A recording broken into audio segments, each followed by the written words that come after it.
Welcome, Monday morning. I will say that I had to apologize to another legend this morning because typical Hopper, maybe it's the hypotheticals or something, but I effed up the time again. And so I get a call from Jeff, and Jeff's like, Johnny, what's going on here? And I'm like, it's my bad, my bad. So we've got a legend in the virtual metaverse, I guess is what you call it, the studio. So here is Jeffro. What's up, Good to Jeff? be on. How are you, Johnny? I'm doing great. Do you I know it's been a total thing, but like sometimes you've got nicknames where you got a friend close to you that can call you something, but then the rest of the public, are you more just Fro constantly? Or are you more just Jeff? What can I call you? Yeah, I think a majority of the people, I mean, my fiance doesn't call me Fro. I mean, she maybe actually does every once in a while when she's like saying as a joke.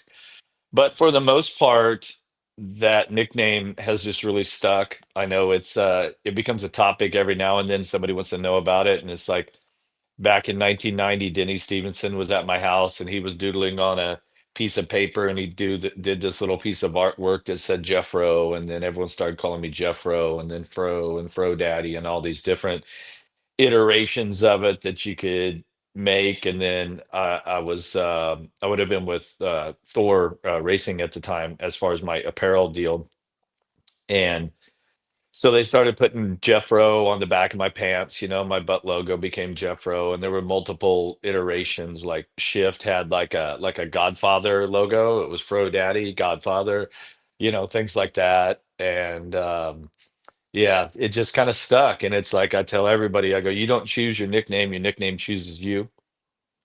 So Yeah. and that's pretty much everybody calls me, like when I go to races, very few people call me Jeff. Most of the fans or people in the industry, people like Ralph Sheehan, Kristen Beat that I work with on World Supercross and broadcast things like that, everyone just calls me Fro. So Okay. Well, I respectfully, I wanted to ask because, a legend like yourself, last thing I want to do is have you be like, oh, Hopper's a dickhead. He's not supposed to call me that. So, now we're good. because I remember watching you since I was a little kid, and I always looked up to you because, correct me if I'm wrong, McGrath kind of seemed like the Ryan Dungey of the time, where he was kind of like a little bit more, I want to say, clean cut, and then you were the dark horse kind of a thing. That was the guy that was going to go Mm. up there and take him out. Or if you've never heard that before. Yeah, I would say that uh,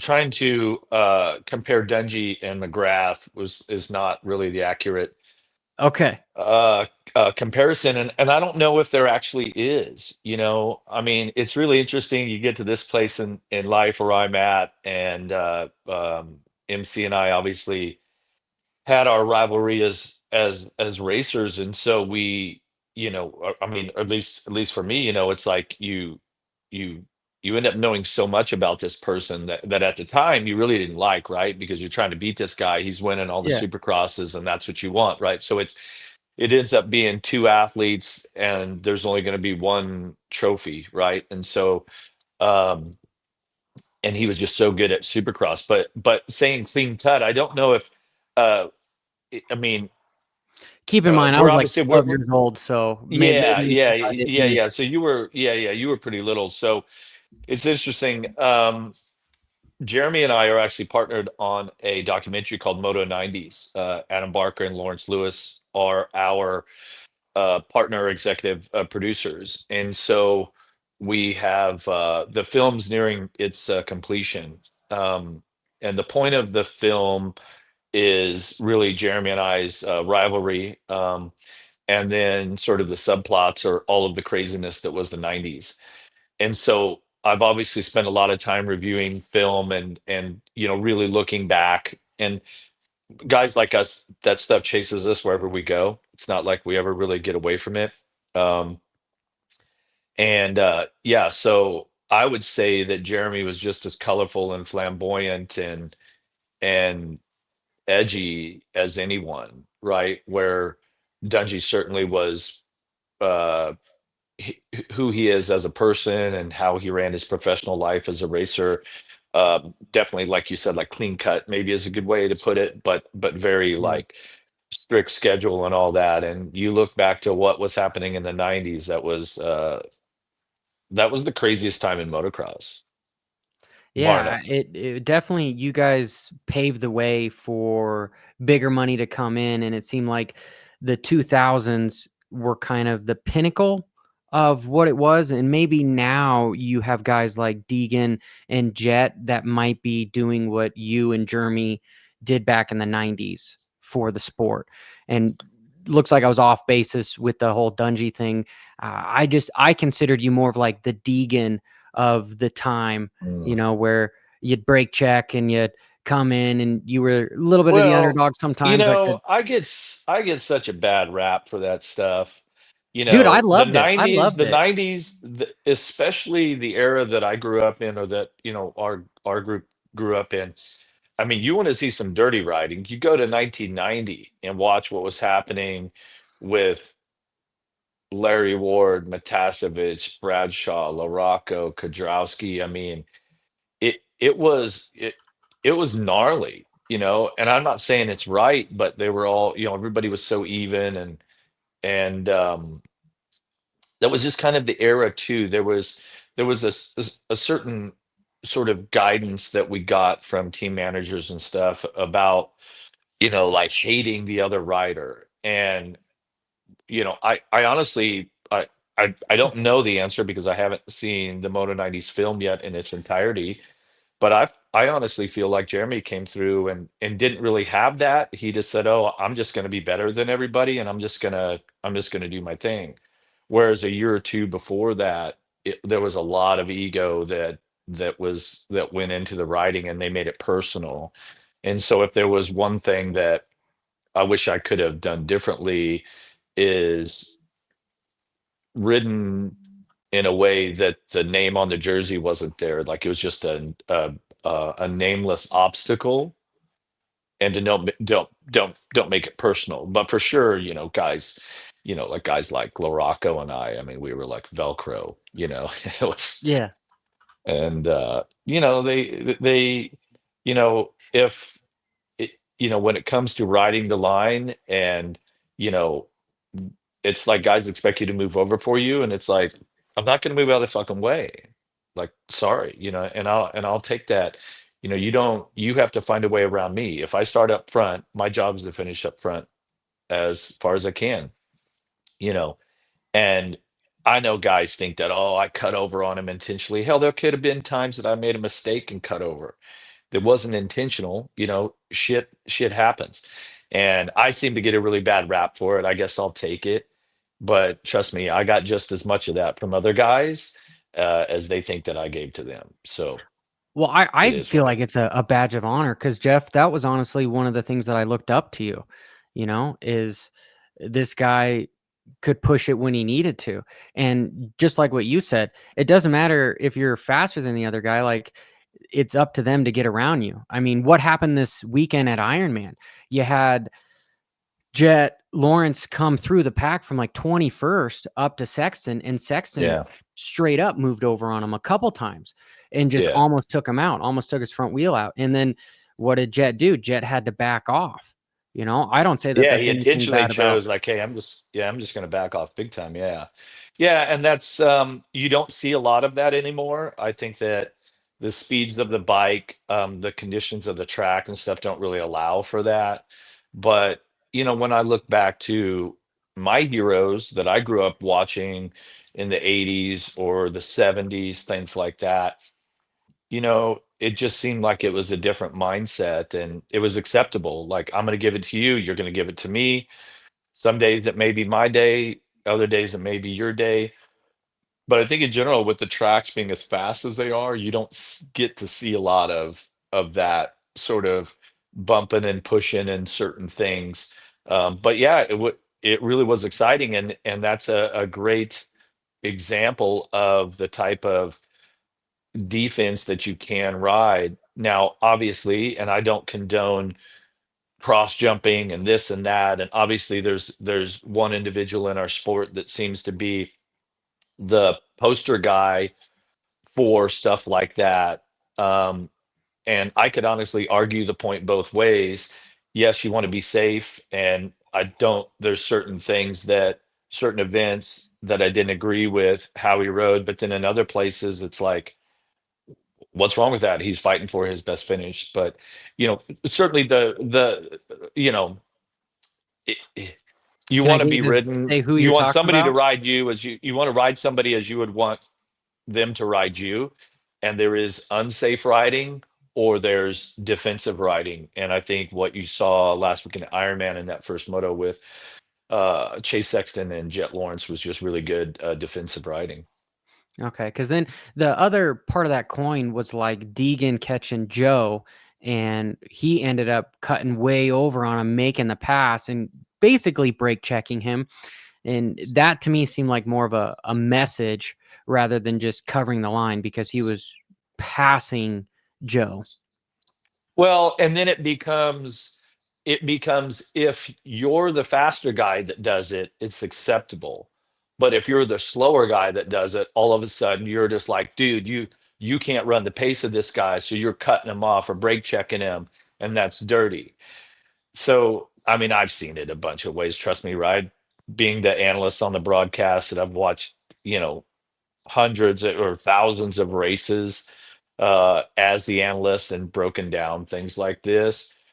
You know, it becomes an interesting topic for people, but yet it's also entertainment. So there's always there has been this, like, these are the things that we're talking about right now on this podcast. But then yet the governing bodies of racing say that they want to clean that up. And it's like, no, you don't want to do that. That's not what the fans do not want you to govern this. They don't want you to regulate it. The fans want the racers to be able to go race however they race. If a certain rider has a certain personality type and that comes through in his riding with, oh man, this guy's a madman, he's fucking crazy. The fans actually want to see that. And if you've got somebody like Ryan Dungey, let's just say, that is so calm and collected, and he you know he'll pass you with speed, not with aggression. Well, then we get to see that on the track, and how that um translates, I guess. Yeah, I always thought because okay, the 2000s was MTV was kind of switching over to the whole reality shows on stuff, and it really kicked off. And then now you've got like these Kickstarter shows of F1. They're kind of behind the scenes. Then they do it for the Tour de France. They did it for golf. They did it for NASCAR. Like I wonder if you guys would have had one of those shows back in the 90s where they kind of followed the teams and you and McGrath around to kind of hear what was heard in behind the scenes of like, oh, that guy cross jumped me, that guy took me out. Like I think that's really what the fans want to see. And then that translate to the track. Can you back up what you said behind closed doors type of a deal? Almost like the Conor McGregor effect per se. Yeah, yeah, for sure. I mean, it's obviously content that has now evolved into sports, and the NFL stuff, the preseason uh, shows that they've had, and every year they'll go visit one team and do a whole show. The name of it is escaping me right now, but um, we love seeing that stuff. We love seeing behind the curtain into the coach's office. We love seeing what a rider is like when he's just being real and he's at home, and just, like, I got my dogs right now are like, fighting or playing, and fighting. And it's like, what is it like on for the everyday life. And there is a bit of, when we get on uh on camera, for we're at the event, you're in your team shirt, now you have to be much more professional, and you have to, you know make sure that you craft your words, and you're getting your sponsor elements in, and getting across whatever message you want that way. Whereas in these other situations, it's very real, and candid, and that's the real stuff. That's what, you know, Hmm. obviously that's what people want to see. Hmm. With this, what we were talking about as far as egos and a little bit of dirting writing, do you believe that this generation is, okay, lack of a better word, Jeff, so I'm kind of putting you on the spot, softer than what you guys were in the 90s? Whereas like, oh my God, I gotta go tattle on that guy because he touched me type of a deal. What is your take on it? Well, I think that having confidence and ego, I think that it very much is the same thing at times. And you have to have swagger. I mean, look at what our guys are doing. Uh, I would say that the times that I was less successful in life is when my confidence or my confidence in myself and my ego was not thriving.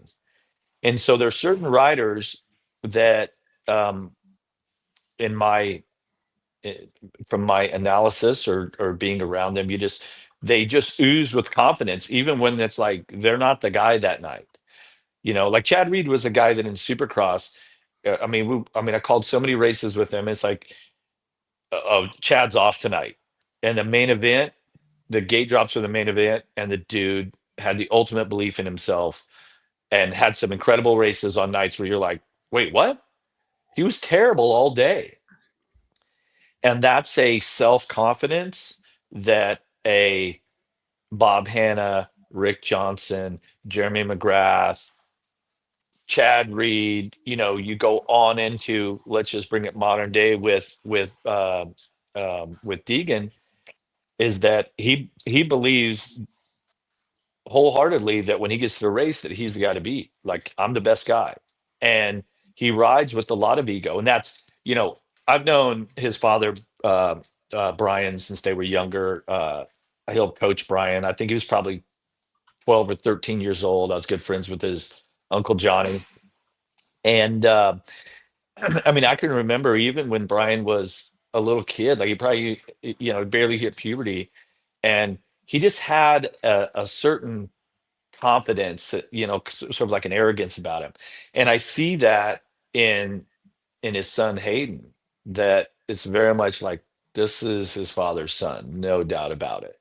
And it seems like that, like just from where I sit on the outside, that with their family unit, that there is a mindset that's put there of, we're going to work hard, we're going to do things great, and we're going to be successful. And that's why I think the family in general has produced such great results, and they've been so successful in building the businesses and competing at the different places that they do. Okay. To piggyback off of that, do you believe that Hayden is the most talented rider we've seen come up in a while? Or do you think he's sort of manifested his success by just the level of confidence that he brings to his riding? That's a really good question, a really good concept, because we get caught up in the most talented. Oh my God, this is the most talented rider ever, right? This and that. And I got caught up in it with Austin Forkner. I had known Austin a little bit. He was on the Fox amateur program, Fox Racing. Um, Kid out of Missouri, just unbelievable riding talent and skill. And I said, man, this is the best kid that I've seen come through since Ricky Carmichael or James Stewart. So I'm sorry, fellas, your Dungies, your Villapotos, your Canards, your Tomacs, everybody, but I thought Faulkner was the best that I'd ever seen. And for some reason, it didn't translate into championships as a professional. Obviously, his speed was incredible, and he was unbelievable those first few years, and then the injuries caught up with them. Okay, and that's a real key point, especially early. You can't. you can't lose those reps, those laps, that experience early, then because then you're playing catch up, and what happens is your confidence gets destroyed, and all of a sudden riders that you raced against are pulling away, and you're back here recovering from injury. You keep doing that. And with Austin, he's unfortunately, man, he's just had these crashes and these injuries that have set him back. And now I don't know if his mindset is ever going to be able to have that confidence and that ego and that belief in himself that he had when he was a rookie pro, right? So your question was about Degan, though. Deegan has seemed to be a cat with nine lives. I mean, that helicopter spin that he had at Hangtown, Yeah. some of these crashes that he's had, um, there you cannot tell me that part of that isn't luck and destiny, because I've seen guys go down extremely hard. uh, James Stewart at Unadilla when him and Carmichael landed together. I mean, Stewart smacked the ground so hard he should have been dead. You know what I mean? Like, just unbelievable. And then I've seen guys tip over, oh, tibial plateau, ACL, MCL, everything's blown out, or whacked his head. Oh, it looked like he just fell over and kind of touched the side of his Mhm. head. No, he's got a massive concussion, right? Deegan hasn't had any of that yet, and yet's maybe not the right word, but he hasn't had any of those big crashes up to this point. He hasn't had any really big setbacks, so he's just climbing. He's climbing, and look at all of the competition. Joe and everybody else around him, they've all had to keep recovering from injuries. So if there's one thing that you, as a rookie professional, is you cannot ride in a way that you're going to get injured. You can't go too far to where that now you crash, and then you've got time off the bike, and everybody else, well, certain riders, somebody like Compound Deegan effect. is just he's made very little mistakes and had very little injury that he's really had to deal with. I mean, he's had to deal with some adversity, don't get me wrong, and he's dealt with it very well. Um, and that's just the luck thing. I mean, I- you know, he doesn't look like that he rides in a way that he's trying to be safe. You know what I mean? You're Mhm. like, dude, he is going for it. And he's been able to pull that off, and really not have any crashes where he's injured himself. Um, and so I guess only time will tell is if once he what it'll be about 8 months from now, when after 250 Supercross, he'll jump on a 450, right? For motocross, is that what I'm hearing? Mhm. He'll go 250 Yeah. Supercross one more Yeah, that's year, and then that's what they announced. yeah, yeah. So, which is a great plan. We didn't do that in my day. You started the calendar year on whatever bike size, whatever class you were going to race. So, that's been Hayden's real ability. It looks like he does the work. He definitely is not afraid to get into the red zone at times, and really press the guys.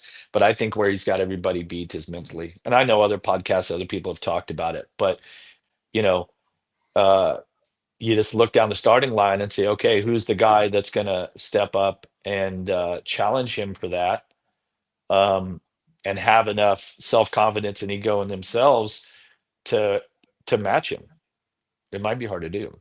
Yeah, no, you make a perfect point, because that kind of took the wind out of Joe's sails. Joe had faster lap times than Deegan, but then when he got tired and caught and then brake checked and pushed around, you didn't really see much fight in him the second moto. It was more of like, hey, I'm going to hang with him, but I'm not going to try to make a pass on him. I'm not going to get close to him because he's going to rough me up. Unconsciously, he's kind of Yeah. setting that up. And where I think Degan is going to beat Jett, if I transfer this conversations to the 450 class, is he's going to have to do it what Sexton did to Jett at Ironman, where he's going to have to block him and kind of push him around and force Jett to a little bit ride over his head, and maybe have to ride, lack of a better word, a little dirty. And I don't know if you want to get in that kind of a battle with Degan of banging bars. Yeah, it's going to be interesting. I mean, it'll be a whole new bike, a whole new weight, power. It's like when the analogy of these a few years back when what was it? Alabama college football, they were just crushing it, and they were talking about how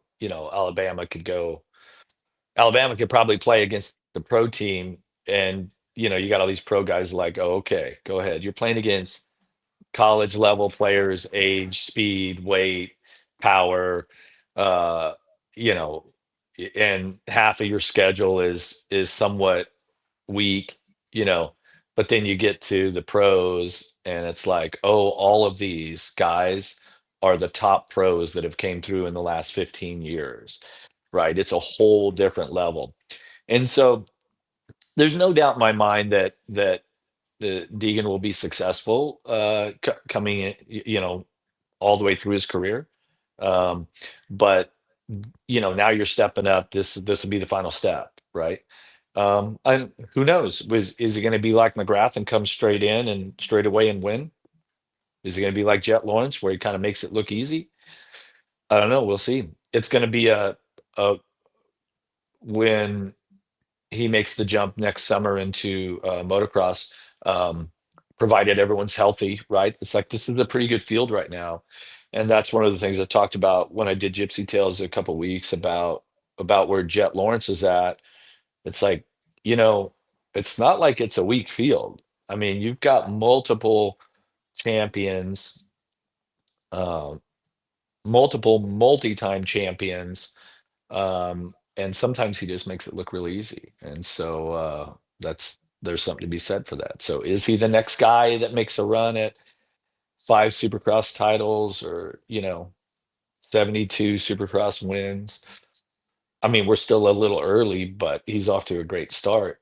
And probably the last thing that any of the 450 riders want to see is a young kid that has the confidence in himself, like Hayden Deegan, come through and start to spoil their, you know, this is where the totem pole is. This is where we all sit. And all of a sudden he goes, no, I want to be up here straight away. So Okay, so it'd be great entertainment. if I'm putting you on the spot, Fro, is there going to be any hazing for Deegan coming into the 250 class? Because I'll give you an example.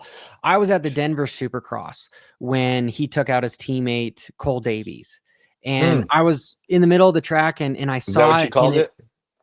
What? Is that what you called it? Deedon took out Davies. Davies actually ran into him and kind of fell over. He should have given him the line, but There you go. from Okay. off the Yeah. track, when I was there, it looked like he took him out, right? Yeah. But truthfully, that was a mistake on Cole for giving Yeah. him the room, right? And it was Davies. just Yeah. You don't do that when you know that it's Deegan there. You're gonna leave this really um, open turn that is just ripe for destruction. And with a lap to go in the race or whatever it was, you're just going to leave it open. I yeah, bet he doesn't do that again. nope, nope. Lesson And learned. maybe he thought it was his teammate or something, but Mm-mm. Deegan was Yeah. going for a championship. So he went to just block his teammate. And honestly, Davies is a small guy. So it was like kind of running into a brick wall with Deegan there. But anyway, after it, right, all the riders came up to Cole to be like, hey, dude, good job. You're gonna get you're gonna have your time. None of the riders came to congratulate Deegan, at least the 450 guys, on his championship. And I thought that was almost foreshadowing as to what we might see, where the 450 guys are like, you know what? We're not going to let this YouTube sensation come in and take away our clout. It kind of seemed like this egotistical hierarchy that was in play. So I want to know your take on that. And is he going to be able to come Yeah. in and win? Yeah. So, but if you're Deegan on that, like you thrive on that, and you don't give a shit if the other guys like you. Like, who cares? Yeah. I don't want to be friends with you Yeah. anyway. If you feel that way, then yeah, like that's yeah, he'd be like, "Oh, sorry, man, why's everybody so hard on me?" He knows it already. Deegan already knows what that type of writing and what his outward um sort of his words and how he speaks on the podium outwardly. He knows that. That's why he does it. It's part of the game for him. So I don't think he gives a shit if the other guys like him or not, to be honest with you.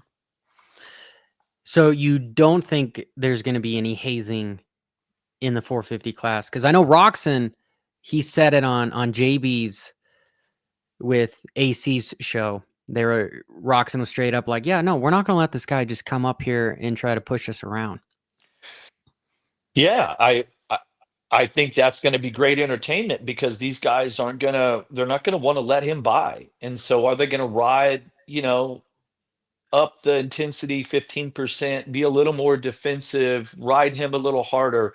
Of course they will. And I guess if that's sort of what your definition of like hazing is going to be, yes, but at that level, like I don't expect that you know, first practice at the first race that somebody's just going to go take his front wheel out and like stop and look back. You know what I mean? Like give him the finger, you Yeah. know? So Yeah. I've actually had that happen, but not at a pro race.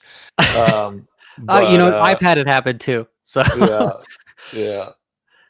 yeah, and Degan is, because of what you're saying with his dad and with his social media, he is like the perfect, he's had the experience to deal with the level of scrutiny that the 450 class is going to be able to put on him. And Mhm. to kind of piggyback again off of what you were saying, that's sort of how he's been able to crush the 250 class, is he brings this level of confidence and this level of just his experience to be like, hey guys, I'm going to say shit, and this is kind of sensationalism. This is racing, but if I get in your head, that's your effing problem. I'm good. You can say whatever Yeah, you want to me. I'm good. and there's almost like this it really is such an important element of our sport. The confidence and belief in yourself. And especially when you, let's say you do a post race press conference and you throw shit out there, well, now you got to go back it up, right? So if that's what it takes for you to get yourself motivated and to sort of throw it out there, okay, now I've got to go back up whatever I was talking about before the race. Then you use that to your advantage. You know that our sport is so dependent on this word confidence and belief in yourself because it's not a safe sport. And so if you have this doubt, um, it'll probably show when you're riding. If you have this doubt in yourself of how you measure up against the competition, it'll show, you know, Mhm. and there was one moment in my career where I really that was actually on camera where it would define exactly what we're talking about. So 1996 Pro Motocross 250 class. Um, What race? Binghamton 1996. McGrath had been hurt. I won a bunch of races, uh, clawed up a bunch of points. Binghamton, he goes and wins both motos. I go 2-2. And Davey Coombs is interviewing him after the race. And he says, yeah, we've got, I'm behind by a point or two to Jeff, and we're going to Steel City, and it's my favorite track, blah, blah, blah. And so Davey Coombs interviews me next, and hey, great ride. You got a couple of seconds today. Da da da da da. We're going to Steel City. You've got the point lead by just a little bit, and Jeremy says it's his favorite track. And I say, well, we'll see whose favorite track it is at the end of the week. At the end of the race, or something along the lines of that. And it's like I even watch it and go, whoa, where was I at that point? And even though I had gotten second that day, I rode amazing. Like the race was really difficult, but for me to get 2 seconds was I kept the points lead, and I I knew that I was still in a really good place, and that when I look at something like that, I'd go, okay, where was I at? And it's like, okay, great. He thinks it's his favorite track. All right, we'll see next week. Mhm. Well, Game that's on. that sort of, yeah, game on, mofo. You know what I mean? And that's what that sort of swagger or confidence, uh arrogance, there's all these elements to it. You can like it or not, but it's a similar thing that the athlete has, and it's just a belief and a confidence in yourself. And there's probably, when you when, just specifically in this 250 class right now, the current day 250 class, what we're talking about, it's like, um, you have to have that. You and it's going to be really hard to beat a guy like Degan without it. And so I think Cole Davies is quietly bringing that because he knows that his his skills are there and his speed. Yeah, I And think he's a better remember, he's rider. operating out of the same team. So I think that, I mean, and think about it, he's only 17 or something. He's really young. So I think it'd be interesting if Davies doesn't have any setbacks over the offseason.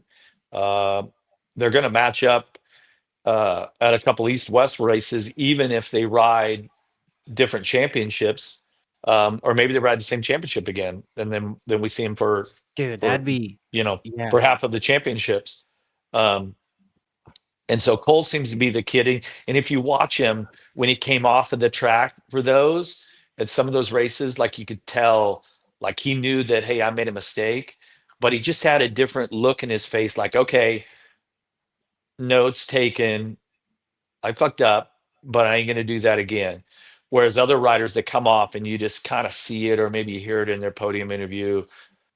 Yeah, I left the door open, and yeah, I shouldn't have done that. Mm. I It's and being negative when about yourself, which is just going to make maybe you yeah, have worse finishes because you're not building this level of confidence. yeah, yeah. Okay. I mean, I think back to the Dungey Jason Lawrence 250 championships era. Man, Yeah. that was just such an entertaining time to do Supercross. It was Mhm. wild. I mean, they were just Dungy ran away from One Industries because Jason got the same gear sponsor, and so he's like, I can't have that. So he moves to Fox. Yeah, it was mhm, wild. It was wild.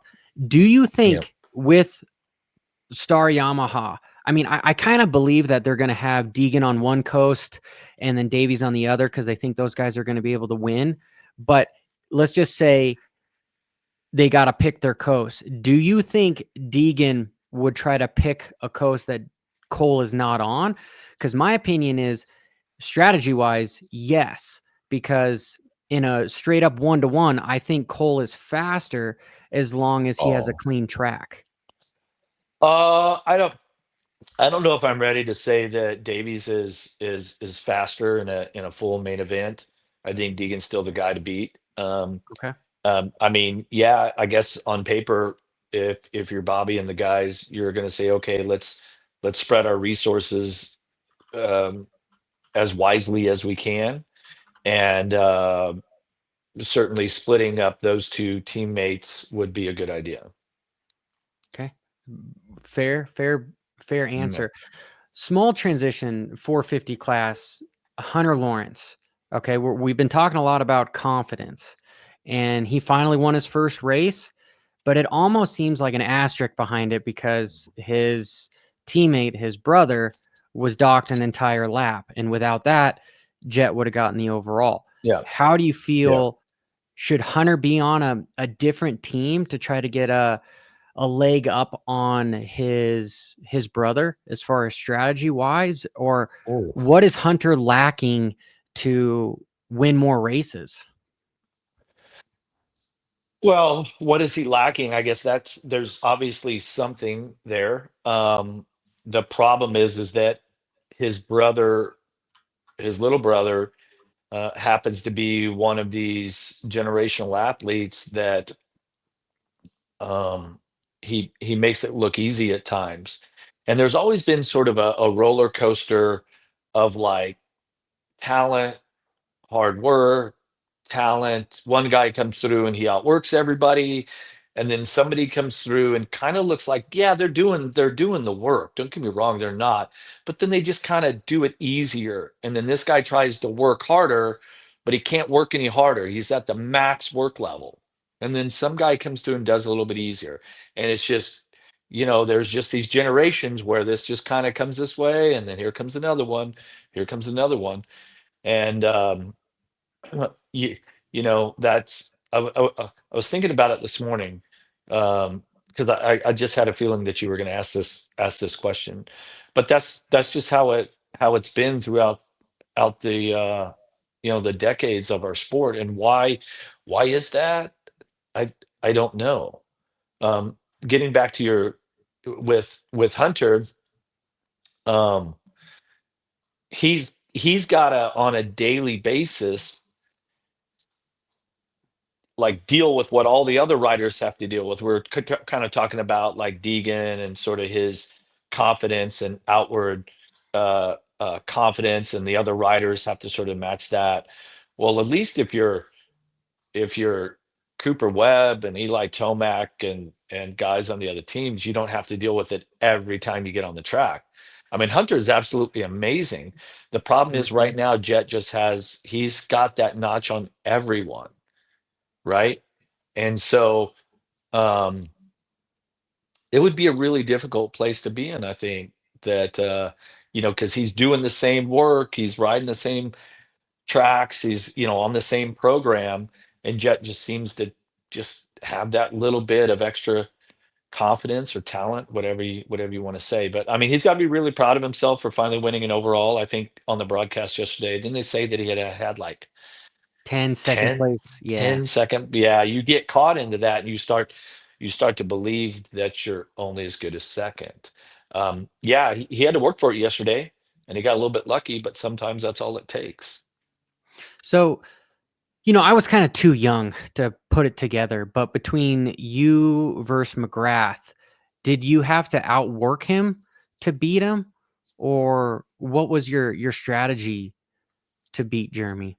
Look, nobody wins championships and any of that without doing the hard work. You're putting in the motos. I truly believe that it becomes a desire thing.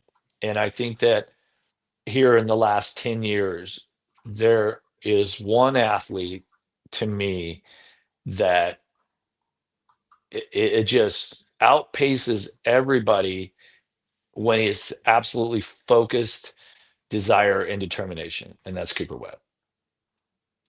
Because and that's not to slight, Eli Tomac, absolutely amazing champion all the way around. You know, but these last couple of probably all three, but these last couple of Supercross titles, it's like you didn't really think Webb was the better Mm-mm, guy, mm-mm. yet he found a way to get it done. And once it started getting down to that point, he was so mentally locked in, and it was so interesting to watch. And that's why I get a little bit bummed that I'm not doing the broadcast for Supercross, because I would love to be calling those races, right? Just because as the analyst, you really start to get inside of the athlete's head. You get to spend a little more time with them. I mean, I know I could give Coop a call, but there's no purpose to it, and I wouldn't want to bother him. But if I'm the analyst, then I have the reason. Hey, I'm doing the show. I really know where your head's at. What are you doing? You have these conversations. It's just fascinating because he has really just focused on what uh, found his opportunity. I'm in the right place this year. The bike's in the zone. It's going to be competitive, but now I'm going to just fully embrace this whole opportunity and lay it all on the line. And when he does that, it's like you know, uh, it's like he's not halfway through the championship. You're not expecting him to win the title. And then at the end, you go, wow, I guess we should have realized that at the halfway point, what we were seeing from him was this dude's locked in. And where other guys were making mistakes or um, just not as focused as they were, he gets, I mean, the dude is just like a laser pointer on a gun, Well, you know? Fro, he's like never the fastest qualifier, and you're like, oh man, he's right around 10th place speed.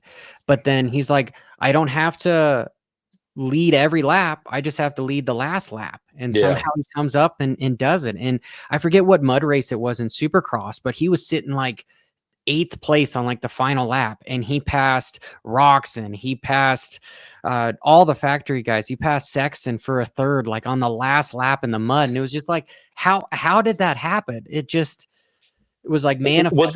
that the one that was just super or just terrible? Was that Boston maybe?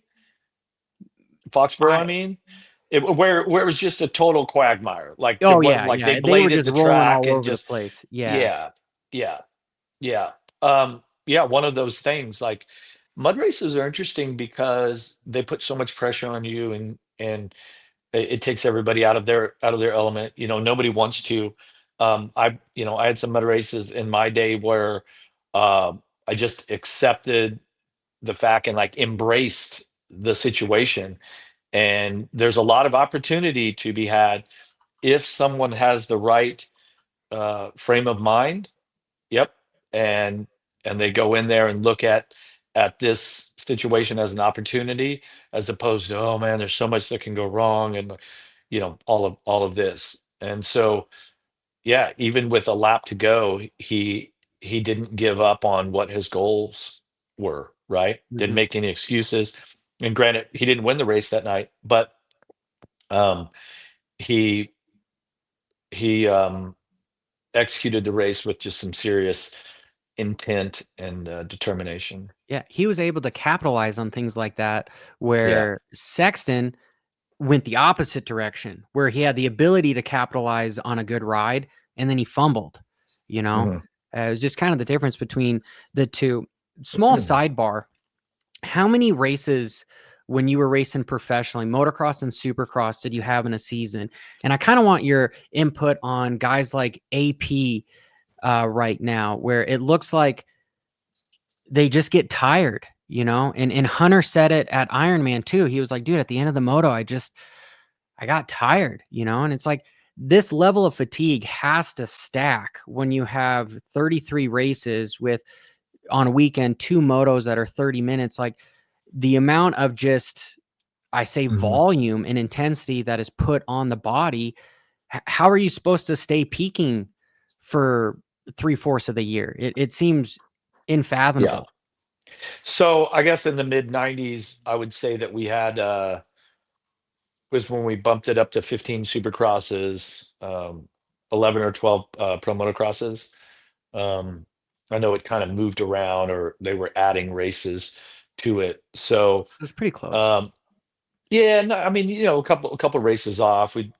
Somebody like me, I'd probably ride Motocross of Nations. We'd go do some races in Europe in the off season, but certainly the way that the schedule is here with 17 supercrosses, 11 motocrosses, correct? Yeah, right now. And then the 11, and SMX, then it's they've a got total the of three 33. the three playoff races. Yeah. So I mean, that's a lot of volume, and there's not a lot of time off there. There's a little bit. But that's part of the challenge, is that you have to know your body. You have to know when you can push, when you need to recover. I do think that when, let's just use Jet as the example, like Jet seemed to have this incredible speed, and if from the outside you would say, oh, he's making it look easy. He wins races easy, which he does. But for sure, he's doing a tremendous amount of work during the week and training and everything that he needs to do to prepare. But being able to find the point where you're not overtraining and then not recovering. Like there were guys that used to train their ass off, and they would, guys I was teammates with or whatever, and they'd come to the race and they were really fatigued. They hadn't really recovered. And so it's like, do you want to win at training on Wednesday, or do you want to be at your peak on Saturday, right? So that's all what the rider has to feel like. Where's my body at? How am I feeling? One of the downsides that can happen, and I'm not saying that it does, but trainers look at data, or they look at a schedule, and hey, this is what we're doing.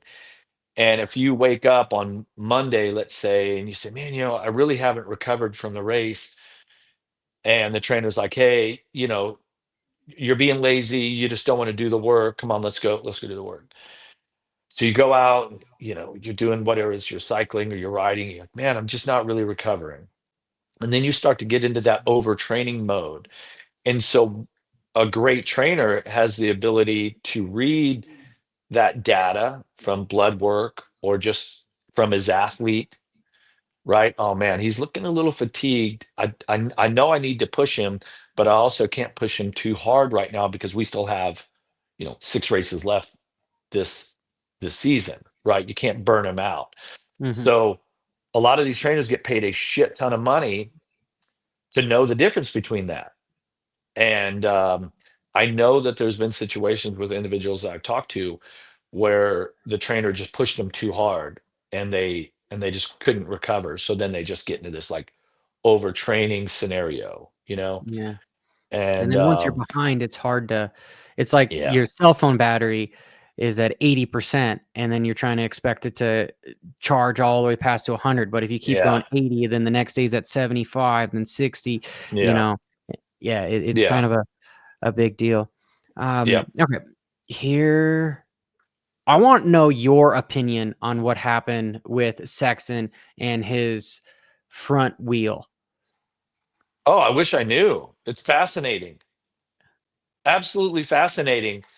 I was watching a race with my buddy yeah, and we're watching it and I'm going, okay, there's a chance that because that's a jump that you're under braking, that the initial crash happened because he just held the front brake on going off of the jump, right? Okay, that's one of the scenarios.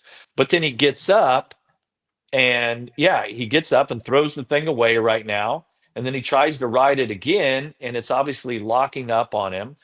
And you're going, okay, so there's a chance that that's what caused the crash. But I believe that the bike landed on here we're watching it right now. Does it On land the on the brake rotor. side? Does it land on the rotor side on the initial crash? Here, we gotta. Right? So I forget if it did. Let's see. So it comes off, the bike lands. No, it's not. But So, but you're thinking, okay, there's no way that something's going to get in there and bend the rotor now. So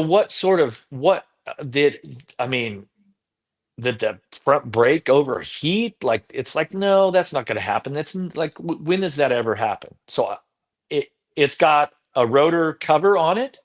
So did a rock get into it?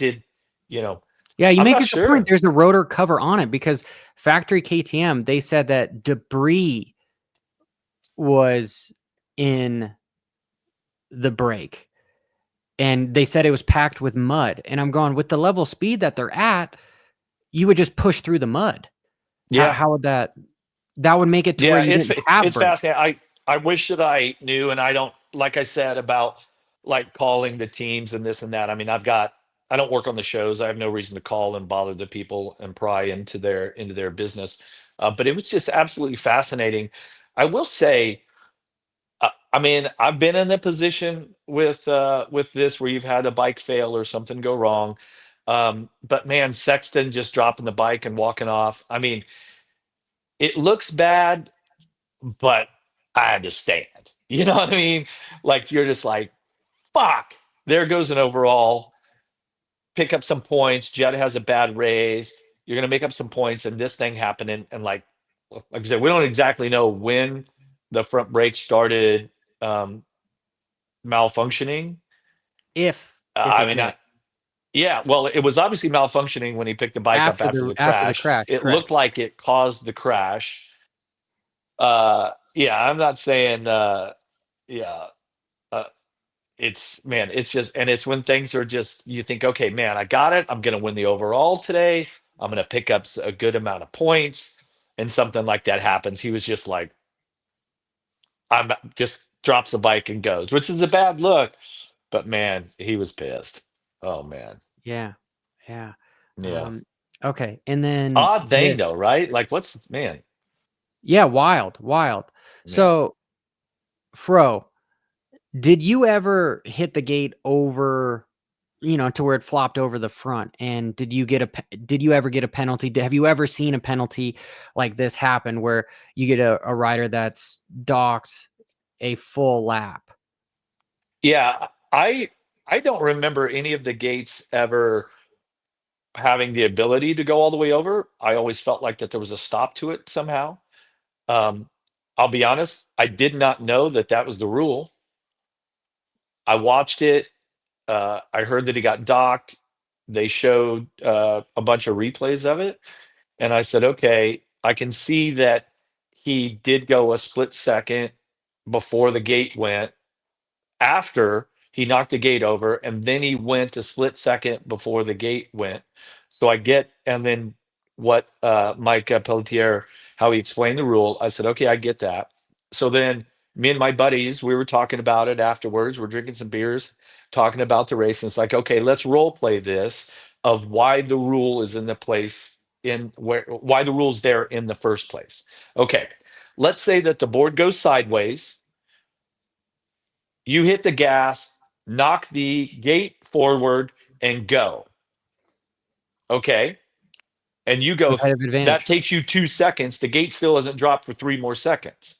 So essentially, that's my scenario to sort of role play this.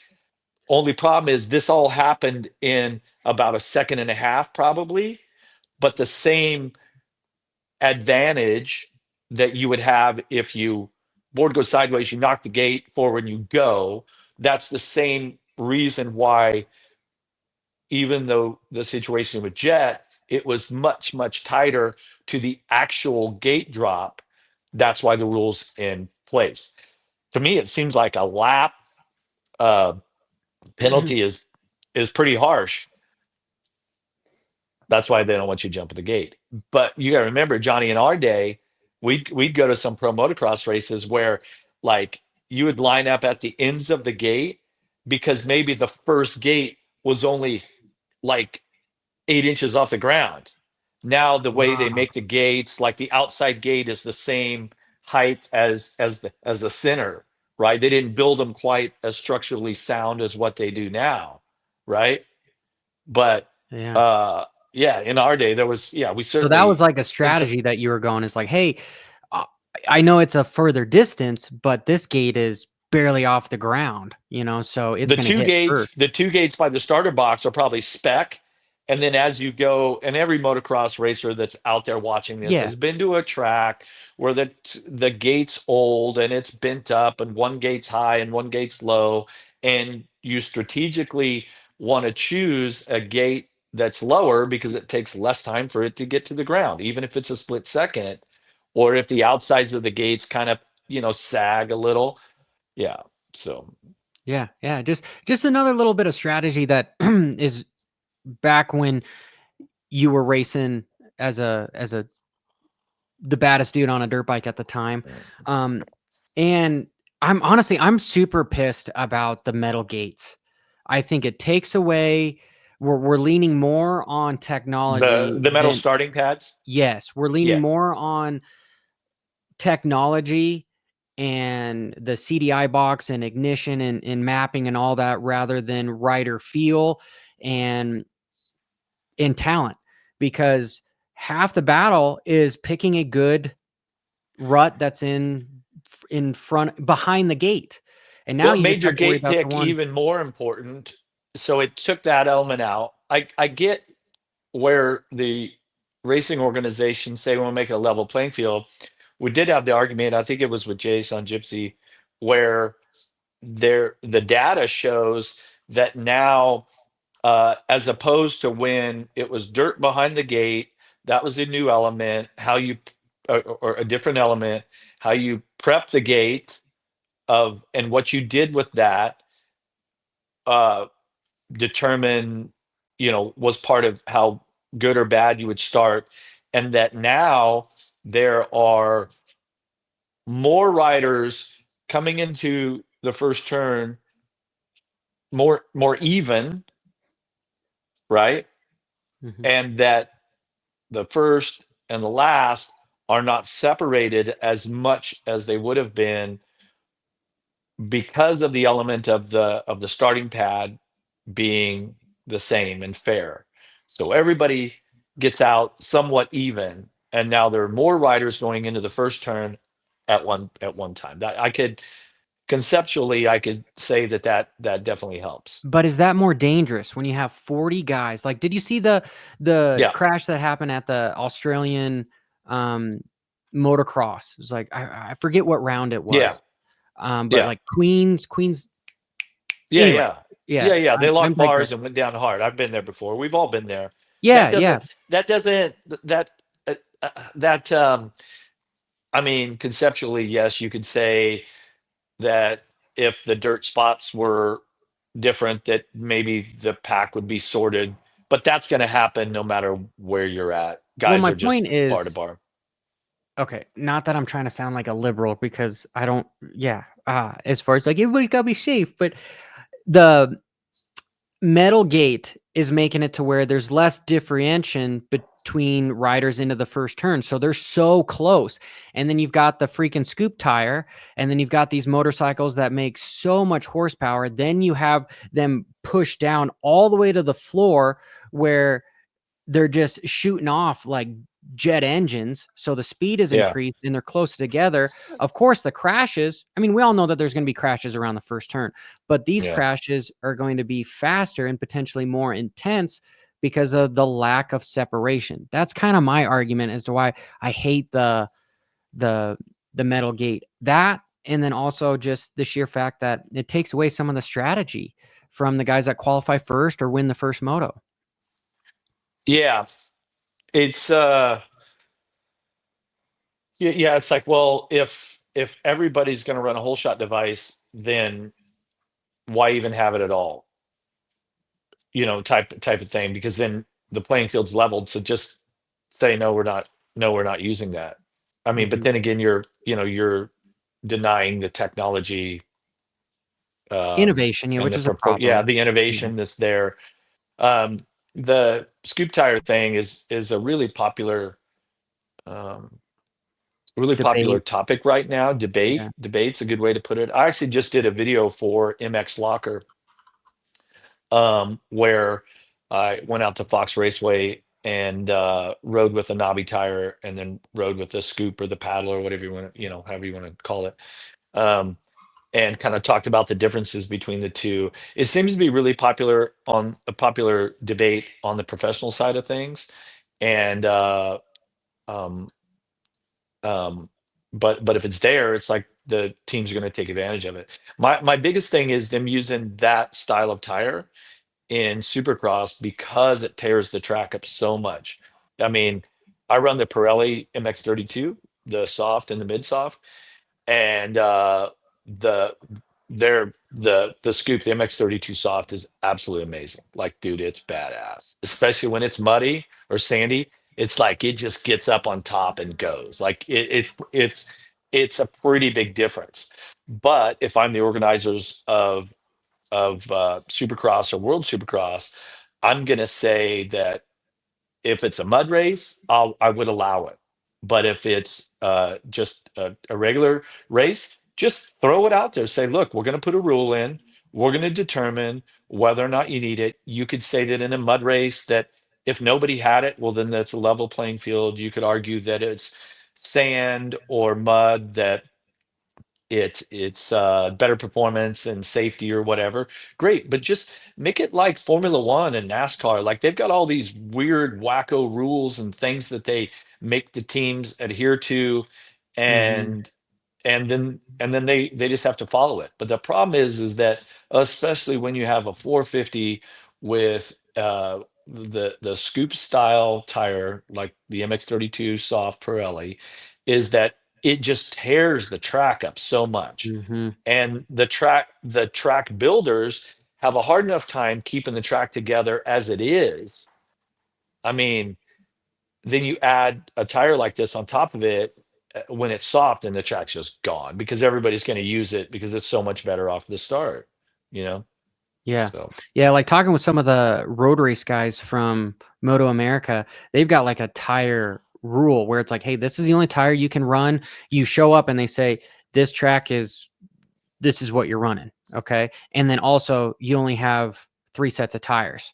So Yeah. if you use all of them in qualifying, you're SOL for the main events. I think that would create a level of strategy that would be nice too. And even for the Yeah. broadcast, to be like, hey, Yeah. he can't run this because he's already limited on, he's already Yeah. used all of his tires. Or that would be Yeah. cool. We just got the word from the sanctioning body that such and such, they've determined that the soft terrain tire is not going to be able to be used today, right? And it's interesting, and like, oh, are they going to be able to use it or not? I mean, I was watching a little bit of the IndyCar race yesterday, and there was a tire strategy in place, and Rosenquist or somebody, I believe, was leading, but yet he had used all of his, let's just say, soft compounds, and the only tire that he had left to use was going to be a hard compound, right? So, and that's all part of the strategy of the race and team. And like, oh, is that going to hurt him? Or, the other teams have used these tires, and so it becomes all part of the strategy of the race.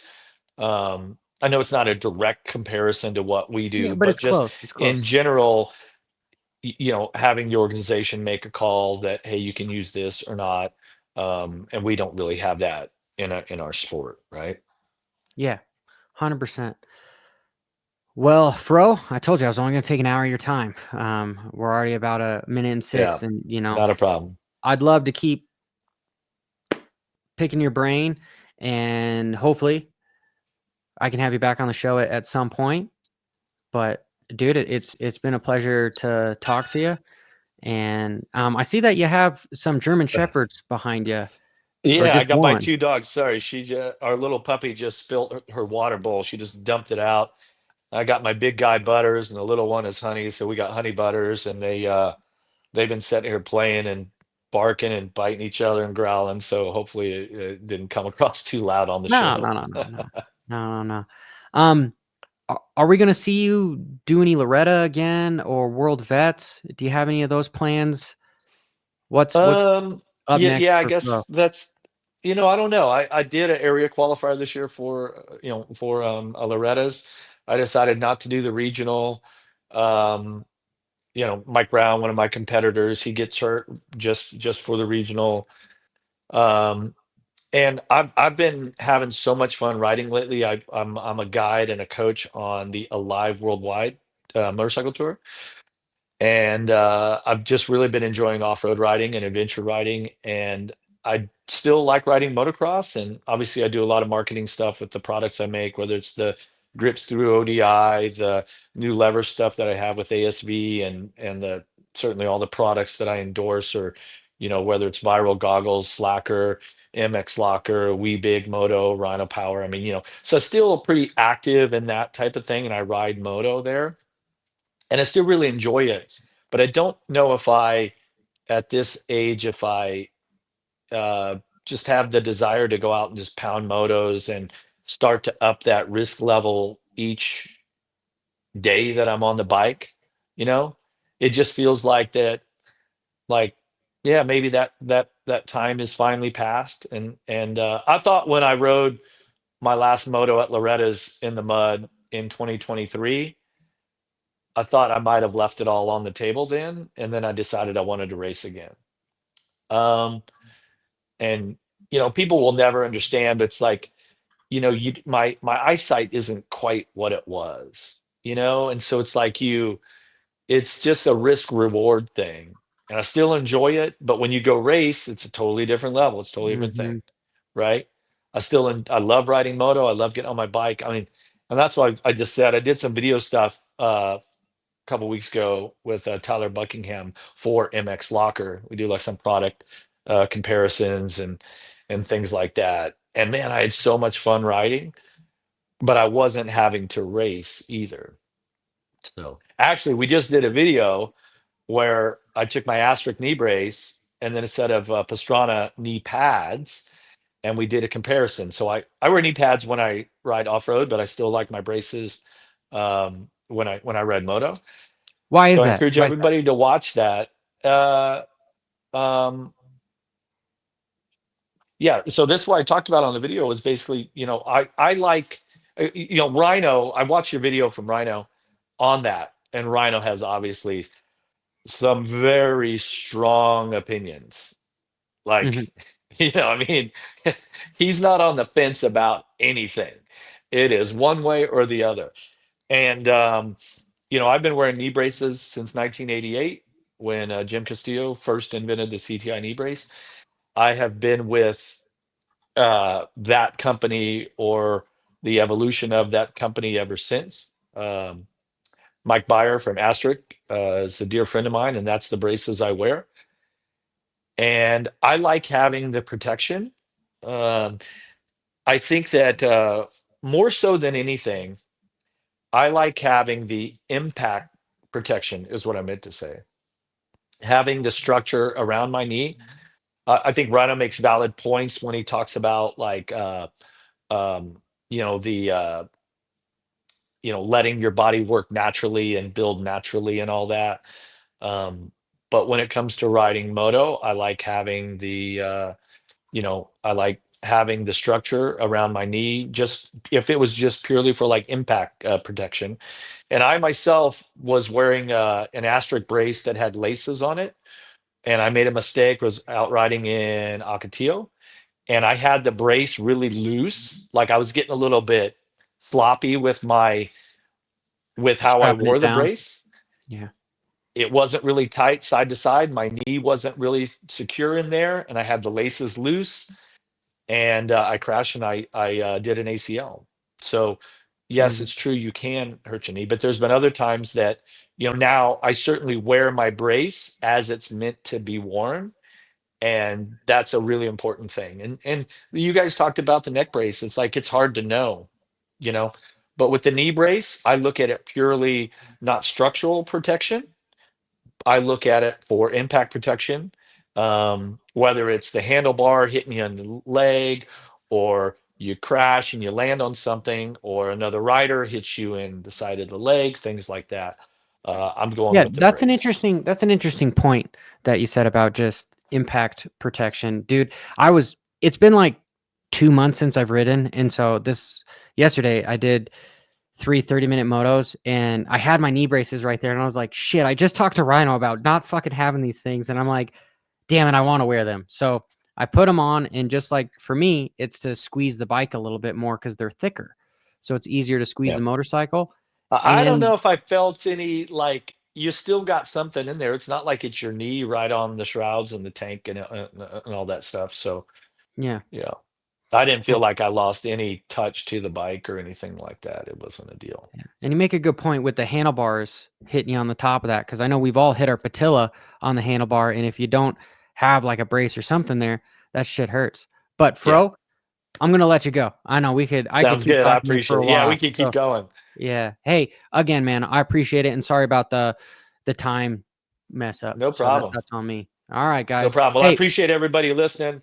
Um, Definitely been a good time talking some insight here with Motocross and MX yeah, Unfiltered. hell yeah. Raw, All right. cool. Dun, dun, dun.